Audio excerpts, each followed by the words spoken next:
I hope that I'm making a point to you to sort of consider, to really consider that it's a different form of wave of move, and that suggests a different spirit.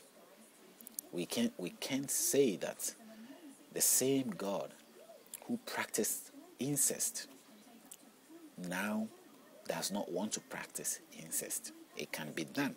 It can be said. But which way are we going to say it? How are we going to say it? What do we have to prove that he is the one who is changing the face? And even if he changed the face, how realistic is he? Is he trying to tell us that the presentation he gave us in Genesis was not true? And if I say Genesis, you know what I'm talking about. You can read it.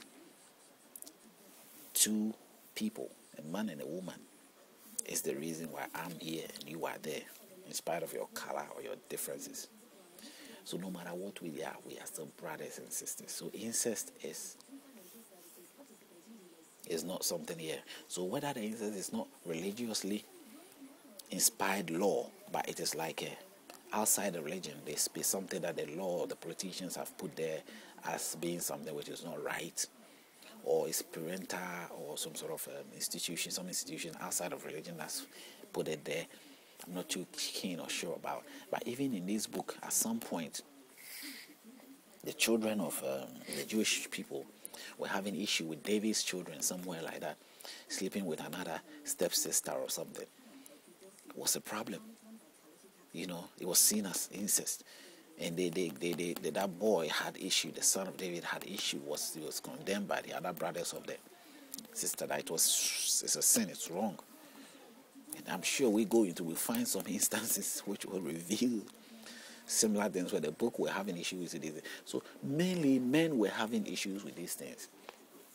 If you look at the Jesus story himself, when once it was presented to him about something to do with prostitution, and he says this prostitute has to be stoned to death, because that is what they do at that time when people find you wrong, because their understanding of the scripture at that time tells them that what you've done is wrong. They strike you, stone you to death because the book says so. That's what happens even today. People cut people's throat because the book says so. People, all kinds of things goes on. And then, for Jesus to free this woman, he tells them that anyone without sin should be the first to cast out the stone.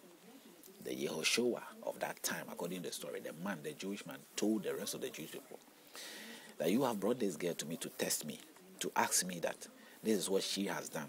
So what are you going to do? Because the book tells you that you must stone her to death. You have caught her. Okay, fair enough. You've caught her. Understand? She's been caught red-handed. So you want to stone her? Go ahead. Do your stoning. The book says so, and we all have to follow the law. I'm there to fulfill the law. So it is right. The law says so. The book says so. Follow it. But I'm going to give the order for you to do it. This is how I'm going to say it. He said to them, he says, anyone among you ready to cast the stone who is without sin must cut the first stone. Because we are dealing with sin here. As far as he was concerned, a very smart move.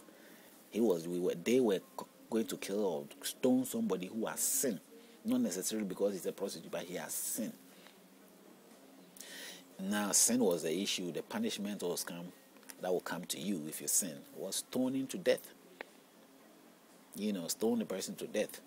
And we all know that the wages of sin in John 3:16, the wages of sin is death. For all have sinned and come short glory of the God. So the wages of sin is death. So if any of you, if one single person of you there is without sin, has no sin at all, then throw the first stone.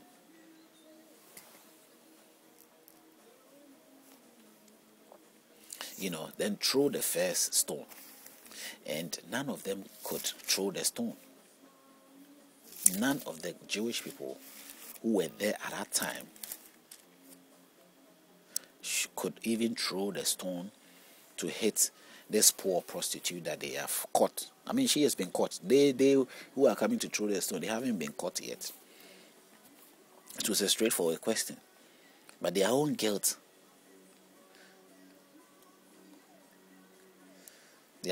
kept them away from throwing the stone.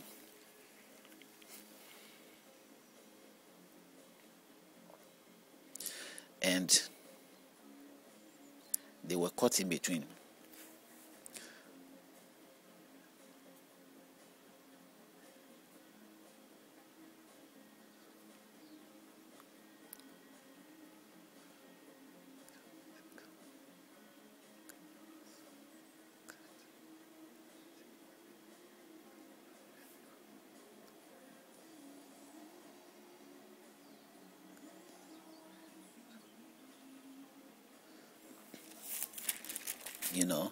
Now, why should that be the situation? And when they couldn't cast the stone, that suggested that they were all sinners. They were all done some wrong. So they should have instantly, when they realized that, they should have thrown stones at each other. They should have put themselves there and stoned themselves to death. They don't have to stone just the woman, because they've all sinned according to the book, and they know that. Yet they were confident to put that woman out to stone him. That is what happens now. You go to jails of Britain, Ghana, South Africa, go to the jails in the world, America, wherever. See people who have been put into those jails. They have done wrong things anyway. But is any the people who put them there, have they not done wrong things too? But they are not in jail. So the human history tells us that that is just how unfair life is. And if you are caught into the situation, you will be put in the same situation. It doesn't matter whatever you might think. You have been caught red-handed in the out, so you will be put in there. So I don't know how we correct a society, or how we try to correct society, but this is what happens.